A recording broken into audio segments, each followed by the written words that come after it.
Welcome, everyone, to Magical Aspirations, a podcast for magical people where we aspire to gather all of the knowledge that magic has to offer. It's a place to illuminate and demystify all things magical.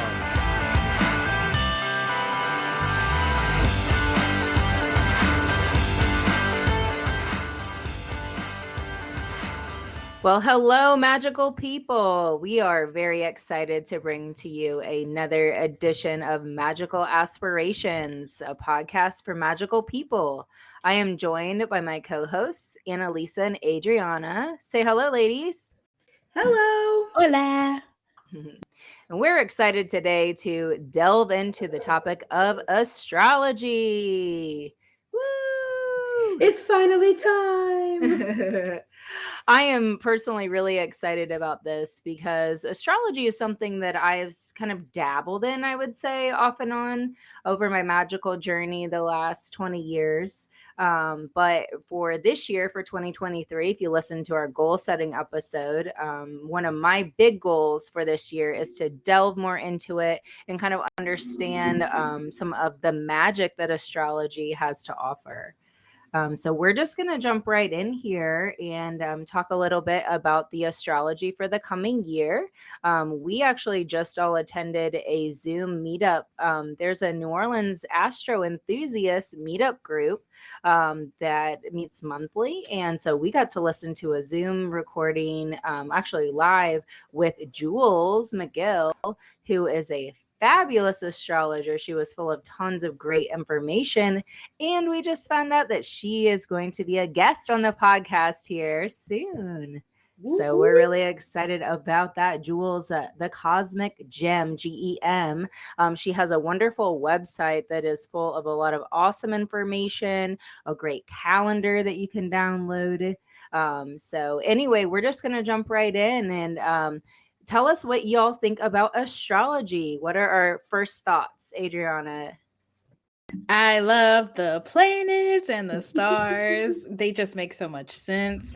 The math behind it, not my forte. But I do love to watch how the things we think are random are actually influenced by these giant fucking rocks and minerals in the ethers and the goo that is the universe. And it's so incredible how some things are influenced very short term, like the moon with its 28-day cycle, and other things are influenced across generations, like Jupiter and Saturn. Yeah. So it's like, what? This is insane. So yeah. I am a hardcore astro lover.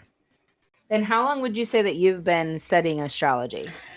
Oh, geez. I guess for the moon, I have been really into the moon probably since I was a teenager, and really been into the different zodiac signs and how it manifests in people's lives and how they show up.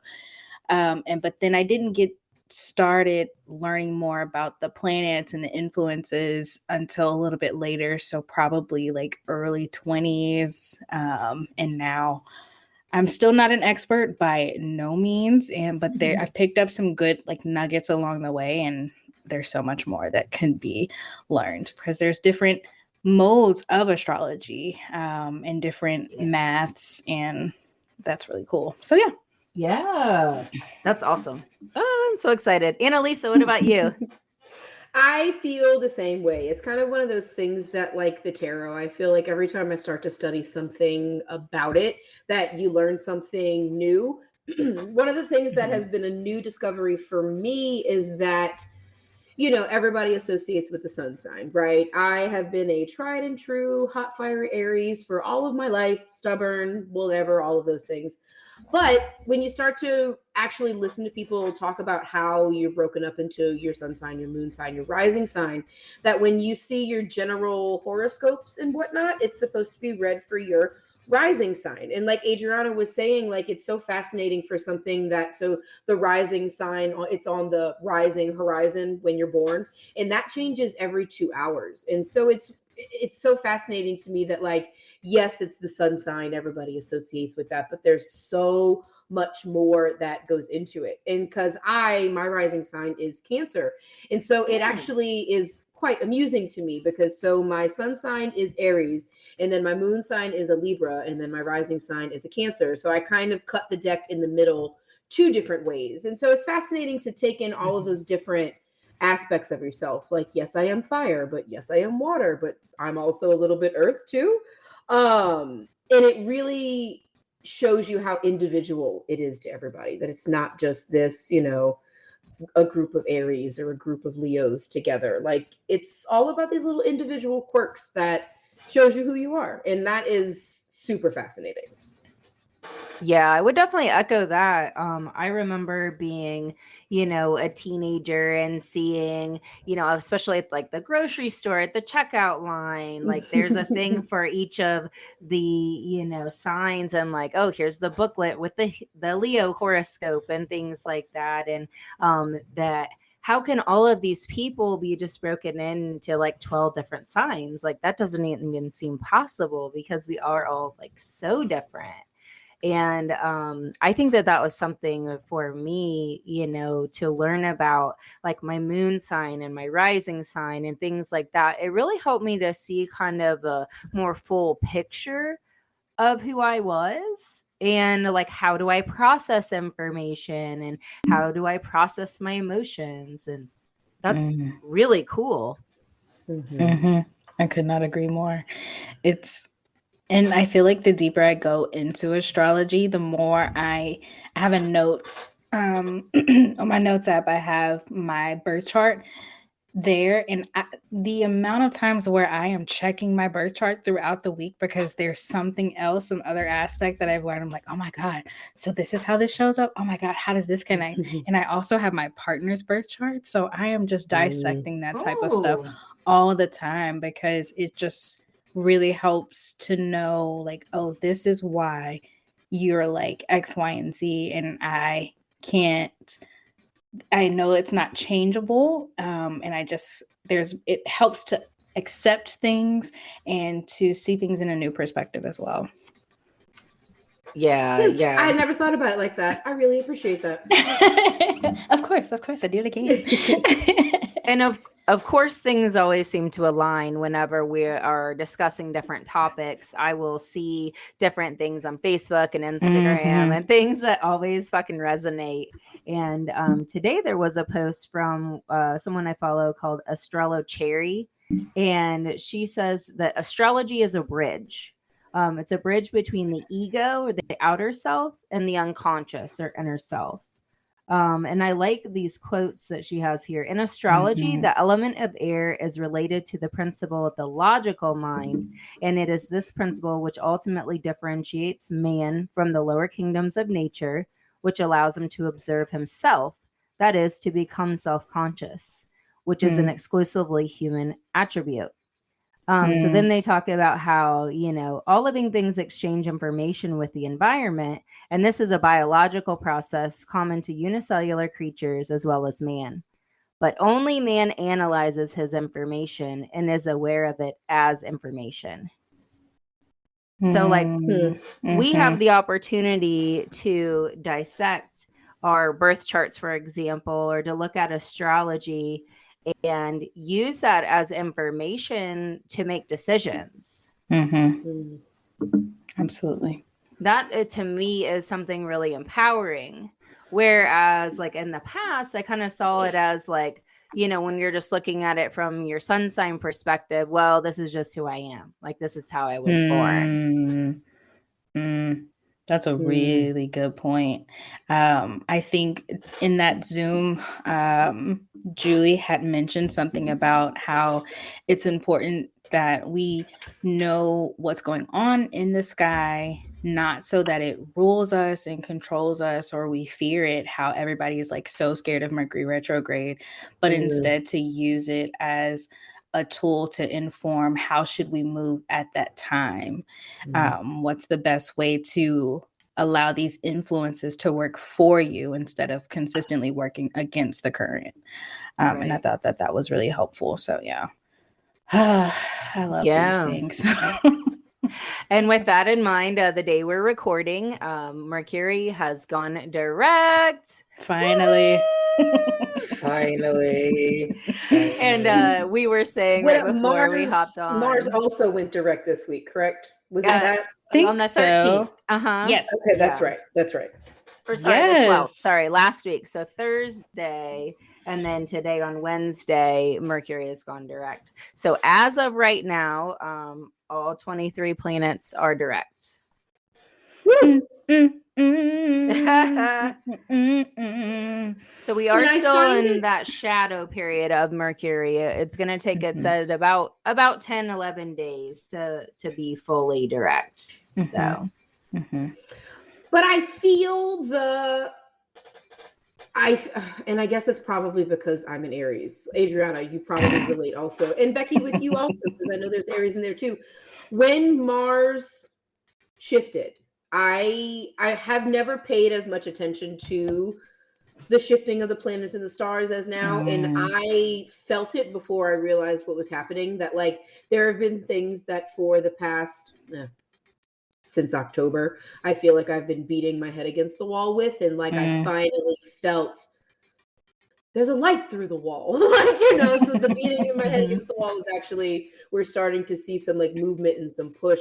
And I find it fascinating that we were talking about with the, you know, the rush of January, that everybody's resolutions, all these things, but like everything's still kind of sleeping. I find it cool how it syncs up with that, like, oh yeah, like, okay, now we're kind of starting to get going a little bit. I know down here in Louisiana, nature is like confused AF because it was like 80 degrees today. And I know it's not over because it's still only mid-January. So I'm also trying not to like lull myself into a false sense of like rushing through everything. It's okay to be a little sleepy. Like Becky said, the Mercury retrograde shadow is still going to be for another couple of weeks. So I'm trying to fight the fiery urge to do shit. Because the bitch is also tired. Yes. Yeah, we are still tired, and we are still learning how to implement those ideas that we have. I feel like that is a really big lesson that we all got kicked with over the fall, is like learning how to rest. So now that we're in a period where it's going to be like forward momentum, we need to take some of those lessons and, you know, implement those, not try to do the 15 things on our fucking to-do list. Maybe do like one or two.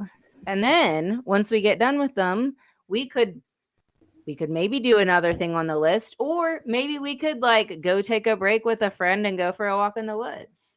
That sounds dope. I'm looking back through my notes here from the Zoom. The thing that just kind of jumped off the page was that Jules noted we're starting now to see the things that were the seeds from December 2020 are just now starting to sprout. I am fascinated. What was going on for y'all in December 2020 that we're starting to see really poking through the circle? First thing, some bitch called me and said, "Hey, we're gonna make a podcast." Number one. No, that couldn't have been 2020. Was it 20 or was it 21? I don't know. 20? No, I had just moved, so that was 2021. You're right. Dang. I had just up and left my job, my like career crazy job. I did that in October 2020, and my husband and I moved. We moved into our new house in 2020. Oh, wow! What a year! Damn. It was a big one because I got married too. Like it was a big boom, boom, boom, boom. You know, we if you're gonna do it big. True. So we touched on, you know, hearth magic is a big thing that I do. And so on that note, my home felt very seedling in December 2020. And like we're starting to get some more art on the walls, and like we got like a big TV, and it's like my husband and I had a real good giggle about it because we got these two new lamps and we're both a little OCD and never really realized how much. So our lamps are both equally on either side of the TV, 11 inches from the corners of the wall. And like it's little quirks like that it's all of a sudden feeling like a real home. So that's a cool sprout. Okay. Oh, that's intense. Yeah. Yeah. I'm trying to remember December 2020, honestly. Dude, 2020 was a blur. It was a The fat COVID blur. year. It was. It was. So December-ish, wintertime of 2020. Oh, okay. It's coming back. I was in a rut. We had just moved from New Orleans to Chattanooga that year, that summer actually. So it was a lot of adjustment. I was super homesick for New Orleans that winter, and I was like, oh, why did we do this? Why? And that was also the same year where I was super firm about I have to take December off from Ink to Prosperity. That was the year where it really sunk in that I needed that break. But I just knew I couldn't afford it. It didn't make sense to me and all that things. But that's when I had put it in my vision board. And then also that was the same winter where I was being more intentional about my relationship and being just like a better partner. And I guess coming back into our intimacy, I don't know how else to describe it, and just really like reconnecting, because we had done a lot of the healing work and we been like really good. We gotten back to that solid, healthy friendship level, but we were wanting to bring back that intimacy of like, no, we're a couple. So that was kind of that winter where things were really settling and we were trying to figure out what is our dynamic and how does this look for us moving forward. So I'm sure there were other things, but those are like the big things that stick out for me for that time. Yeah. Yeah. We had just finished cultivating alignment, I think, in December 2020. We did. The first session of cultivating alignment, which was huge, really huge. And I was exhausted because y'all were so amazing and took me on such a journey. But I was just like, wow, damn, that's a lot of energy to be holding for people. Yeah, it was. Not talk about some seeds that sprouted there. Jeez. Yeah. I wish I could bring everybody from Cultivating Alignment to come on the podcast. That would be dope. Oh, what about you, Becky? December. I know, that's why I was like, I don't even remember that time frame. And so I had to go back and I got married that year too, I guess. Yeah. That's when I started marrying everybody. That's right. That was the year of Reverend Raven. Yeah. Some bitch was like, "Hey, I need you to officiate my wedding. I'm gonna need you to do that." And I was like, "Oh, okay. Well, I guess that's part of who I am now." And I had to become okay with the idea of marriage personally, which was a big hurdle for me, like a childhood trauma type of a situation, not anything to do with my partner. But I had to come to the point where I was okay with the idea that I could be happily married. And that was whenever decided to go that path. And like she said, I became a wedding officiant, and the winter of 2020 I officiated a wedding and Yule ritual for my Stonewall family. So that was a big deal to do that. Officiate a ritual and hand fasting together. And Adam got to provide the feast that we cooked over the fire for everyone with our Valhalla Vittles. And I think that's probably really when Valhalla Vittles kind of ramped everything up with cooking intentionally and providing on-site meals for events, doing home delivery. That's what got us through the pandemic, literally doing door drop of food, because we were having to reevaluate, our lives and how are we going to sustain having, multiple income streams and multiple businesses that all crashed thanks to the pandemic.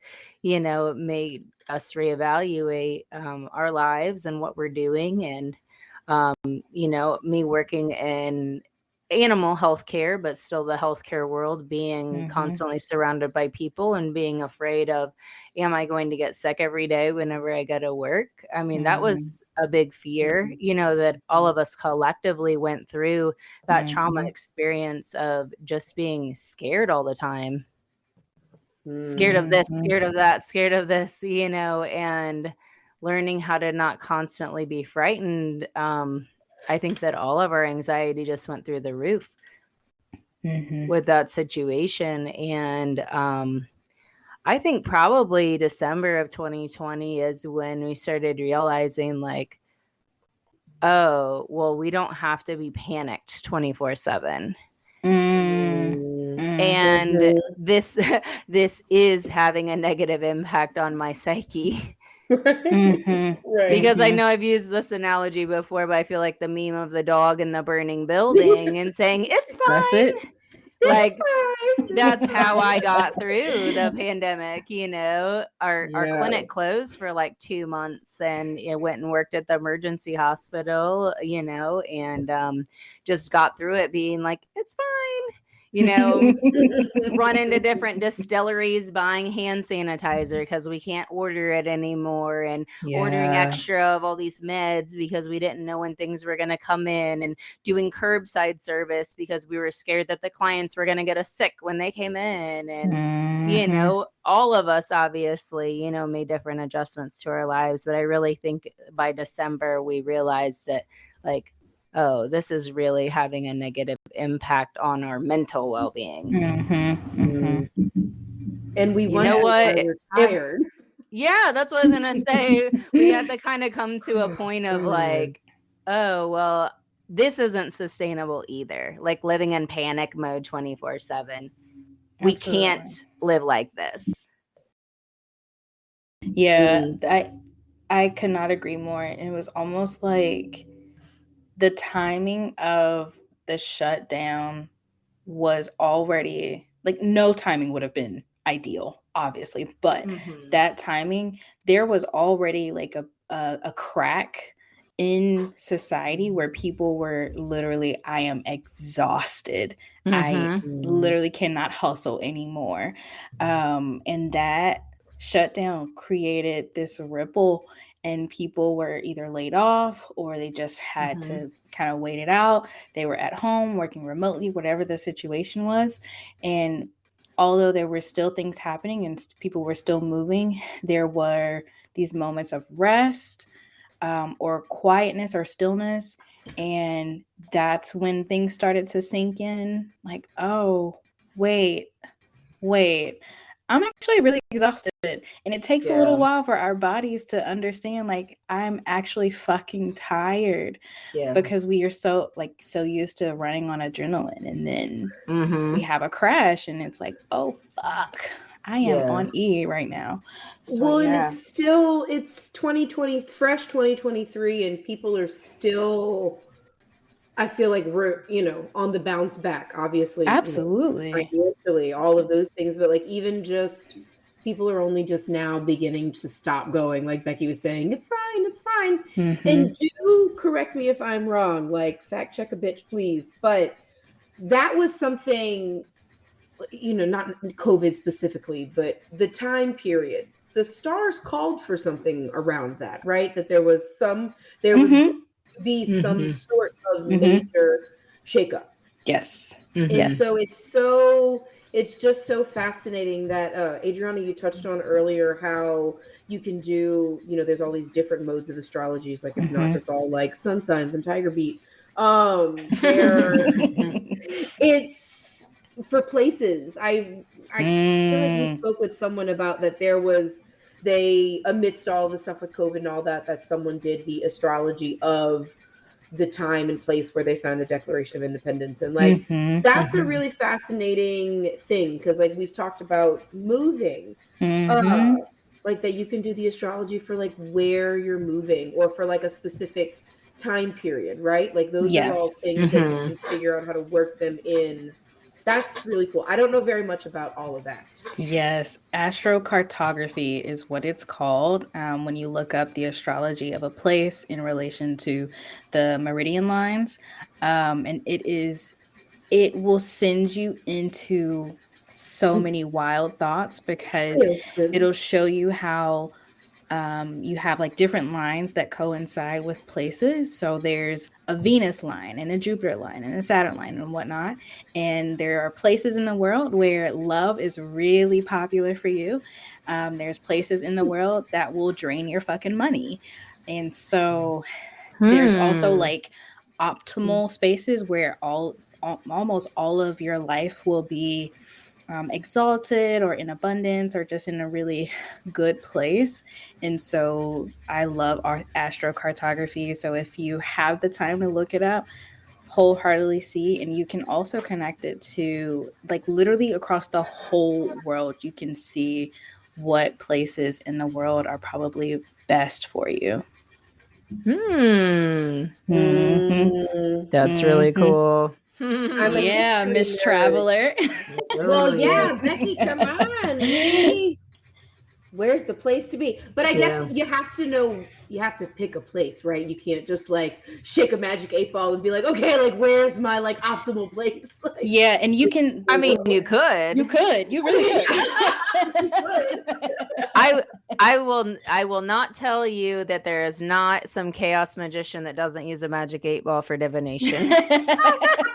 I was literally listening to a podcast this morning where I've spoken about him before, Madam Adam on TikTok and Instagram. He's a tarot reader. And this is from a few months ago, he was talking about doing magic 8 ball readings. Where, like, he literally just shakes the magic 8 ball and is like, there's your answer, bitch. Yep. I love it.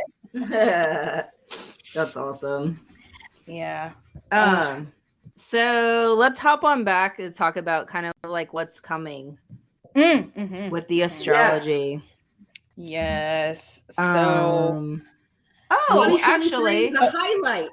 Yes, 2023 is a highlight. That's what she said. 2023 is a highlight. It's a good one. The way she described it is thinking of like the 20s was, first of all, it's a new decade. Things are changing.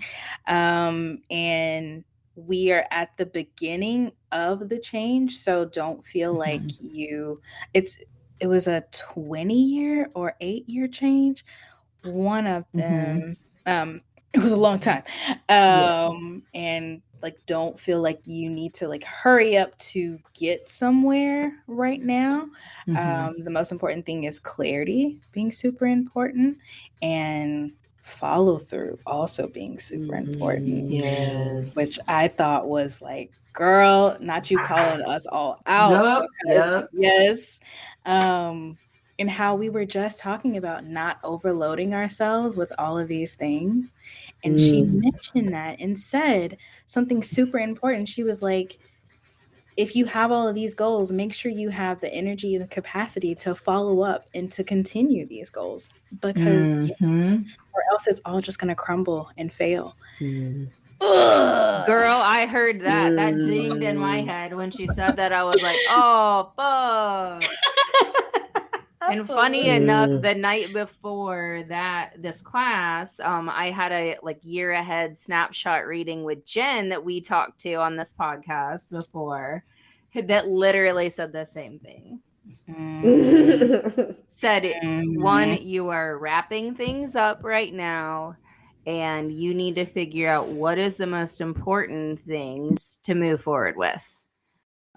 Pick like one or two big things to work on so you can give it your all. And notice how you mentioned that during our New Year episode about the pentagram example about figuring out your priorities, and I was like, oh, Oh, the connection, yeah. the confirmation, I'm here for it. Yeah. And so Jules mainly was focusing on in the webinar about Jupiter and Saturn. And that was the big thing that she was saying was that Jupiter and Saturn together are making a 20-year cycle that we're still at the beginning of. And the seed was planted for our life's purpose then. And now we are starting to see the evidence of our potential. That was December of 2020 when they had their first conjunction. So we are only like just barely, 2 years into that. So that was kind of like that we're the beginning of this long ass cycle, but it's for something really important. Now we're starting to see the evidence of our potential, and we can go in new and exciting directions. And the words that she used, yes, were initiating and individuality.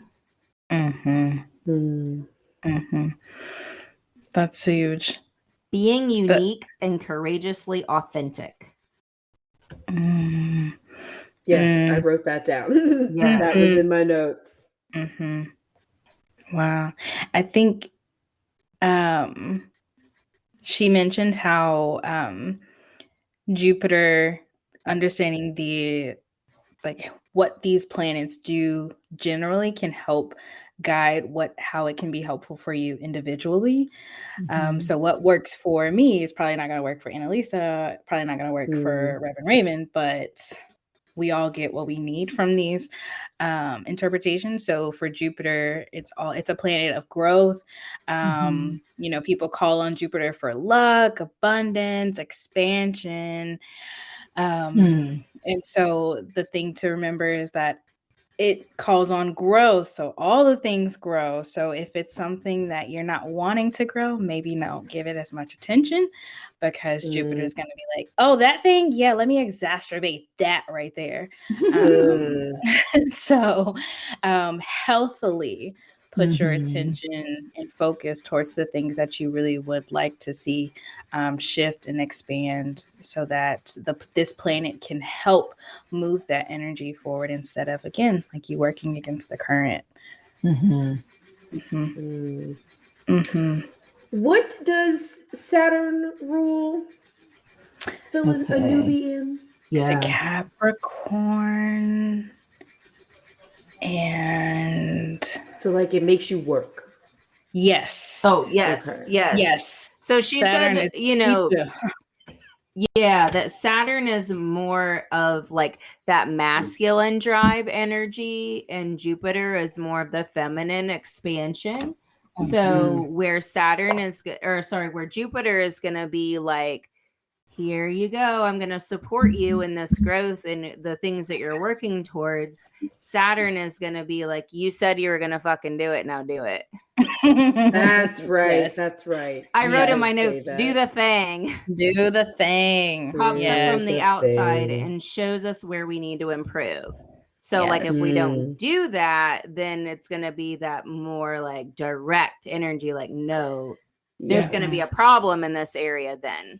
So that was where then she used examples about something might pop up in your life, like maybe a family member getting sick, to make you see that you need to take care of your own health and well-being.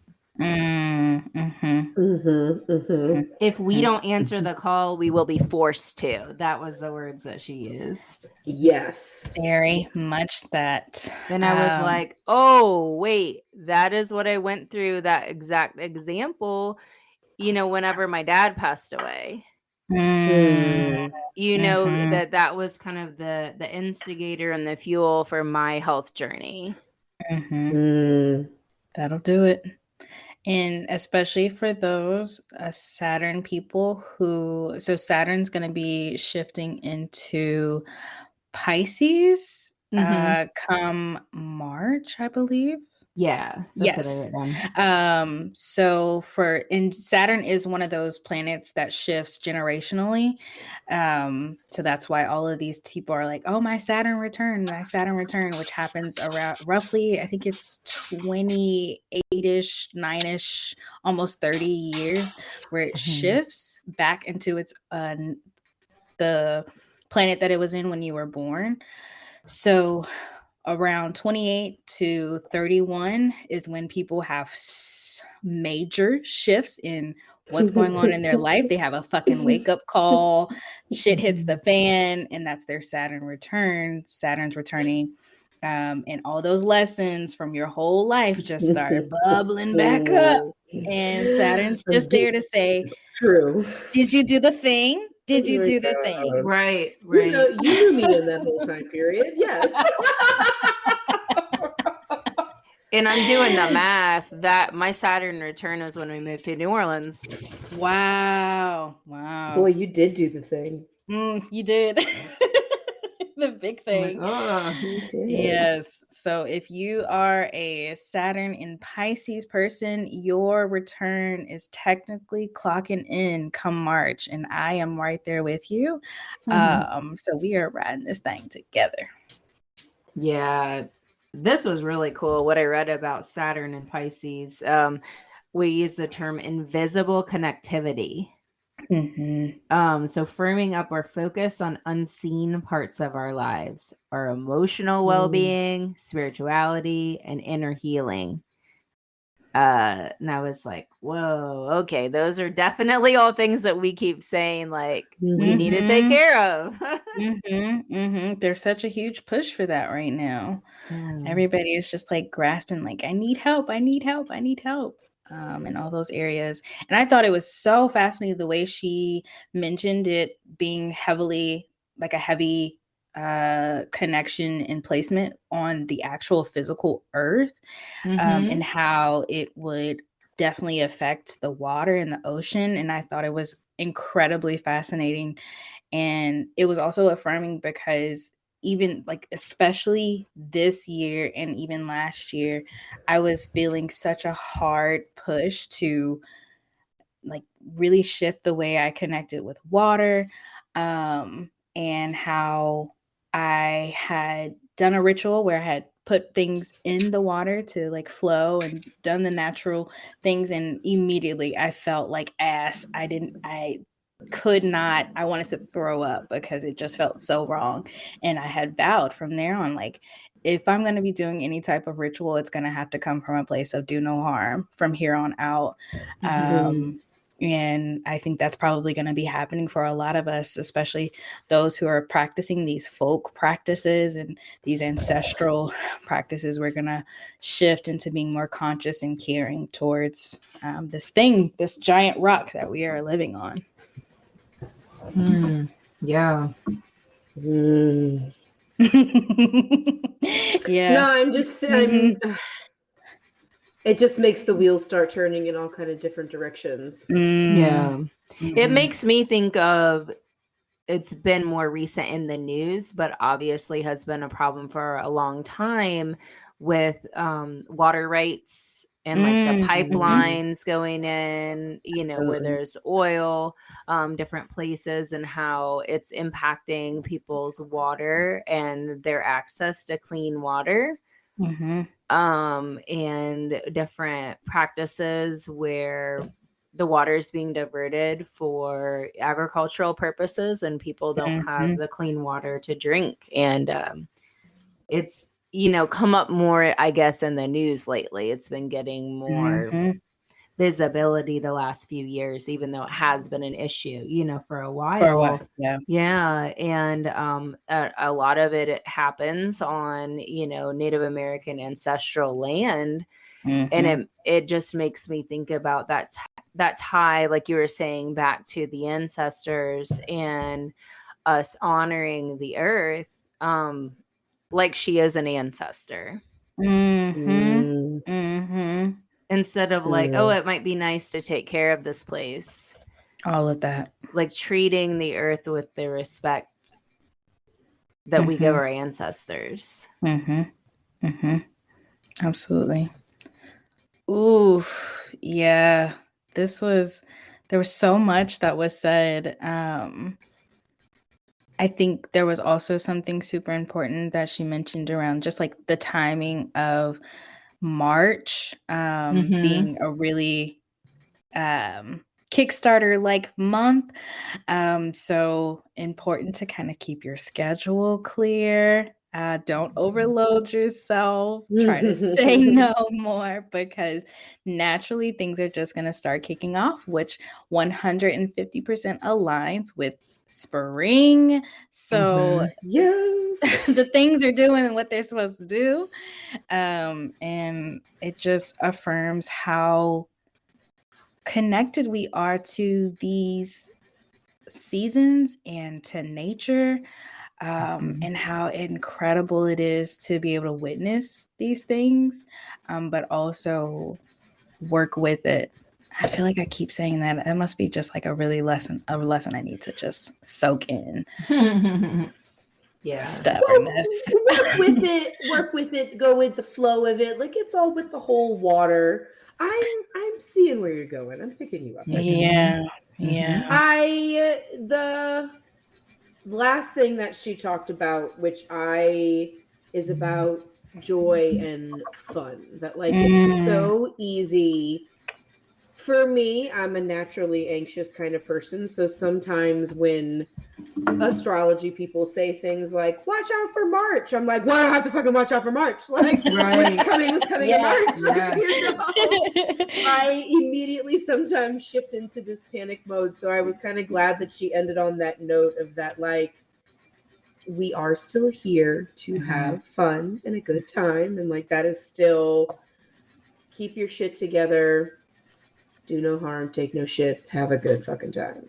Right? Mhm. Yeah, and I Mhm. think that that was part of the message too with Jupiter and Saturn that we are, firming up things that we're supposed to be doing on our life's path. But part Mhm. of our life's path is to do the things that bring us joy. Absolutely. Mhm. Things bring us joy because they're the things we were meant to do. Mhm. Mhm. That's how we find what is our purpose.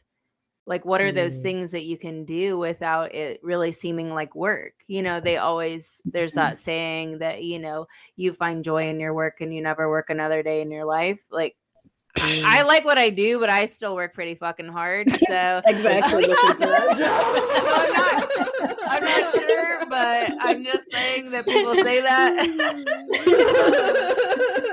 But Yeah. I do feel like that was in the message with the transits coming up with Jupiter Mhm. and Saturn.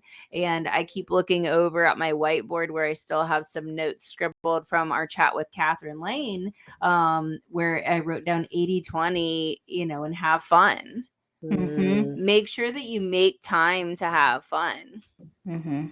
Mhm. It's I'm so really important. trying hard with my new planner for 2023.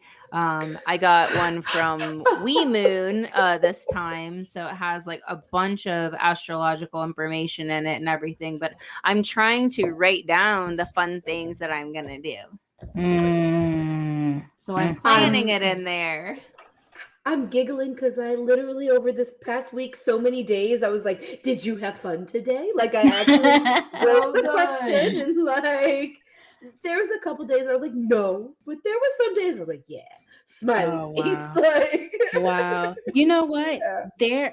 Whoever is listening, whoever is a planner creator or wants to create a planner, please create a planner for people who are looking to add more enjoyment in their life, not looking to add more productivity, because that's some shit that Yes. I would buy in a heartbeat. So check-ins like that. Did you have fun today? Where was your joy today? What are we Mhm. scheduling to make you laugh? Like something like that.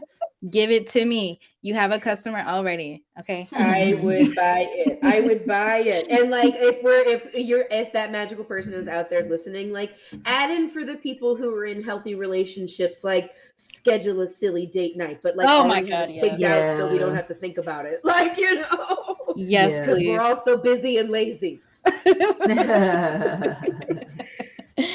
I love that. Not as Okay. planting seeds, while talking about Jupiter and Saturn. Love that alignment. Yes. So what is We'll need coming a up in cut the of whoever makes near? that planner. What's coming up in the near term then?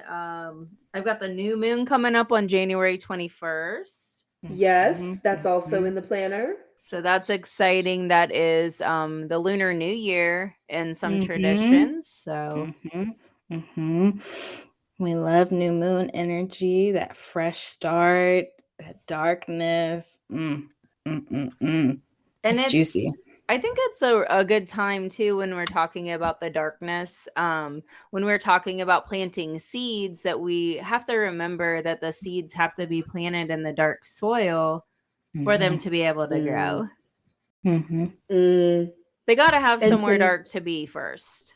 Mhm. it, and to not rustle them up, I say that as a Yeah. note to myself because I have some seeds planted right now, and I feel like every day I'm like, well, they must be dead. I guess I should just like pull them out, like, and I keep being like, no, give it more time. They might be dead, but they might not be. Right. Mhm. Mhm. Right. Schrodinger's seeds. Oh, wow. Well, ladies, is there anything else that we want to Oh, touch on? one quick Oh, thing. What is happening with the sun? When does the it is sun change sign? moving into Aquarius. All right, ready? It's the It's dawning of the dawning of the age of age of Aquarius. Aquarius, the age of Aquarius. Aquarius.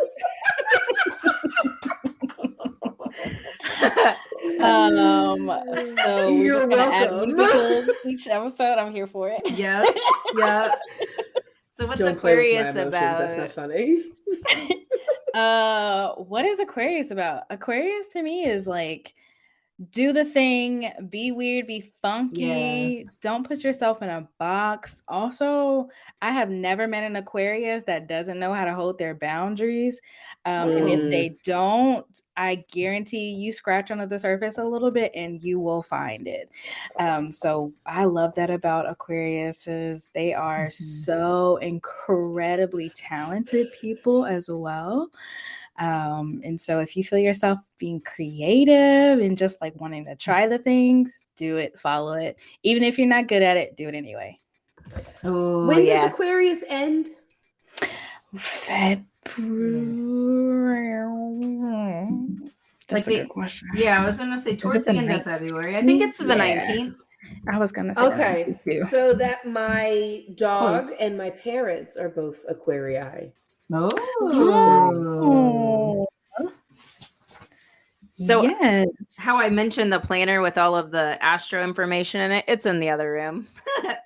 So It's all good. just had to throw that out there. I'm like, I think it's the 19th, but yeah, so Yeah. that's kind of the same message that I've heard, about Aquarius is just kind of that visionary type of energy and like Mhm. thinking of things in a new way. And just kind of putting things out there, like you said, not Mhm. being afraid, like if you're doing it right or you're doing a good job at it to do it. Mm. That's a hard lesson for us people who grew up as perfectionists. um Mm. Mm. I'm Mhm. allowed to do the thing even if I'm not good at it yet.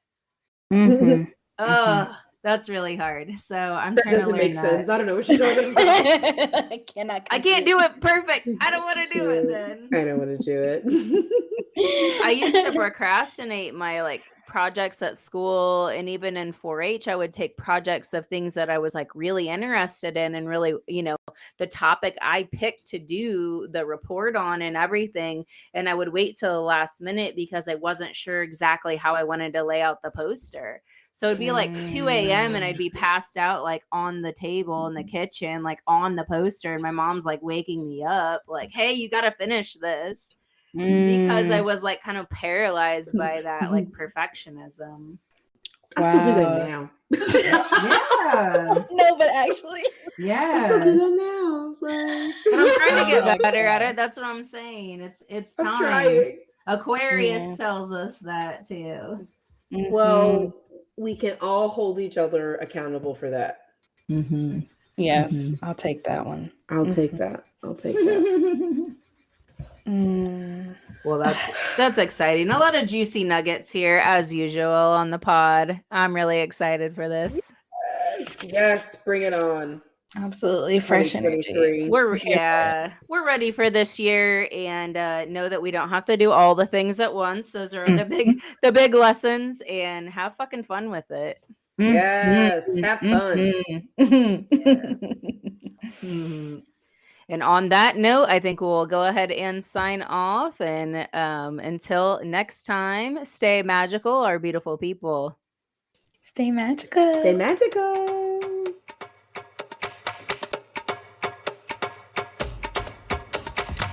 Thank you for tuning in to this week's episode of Magical Aspirations.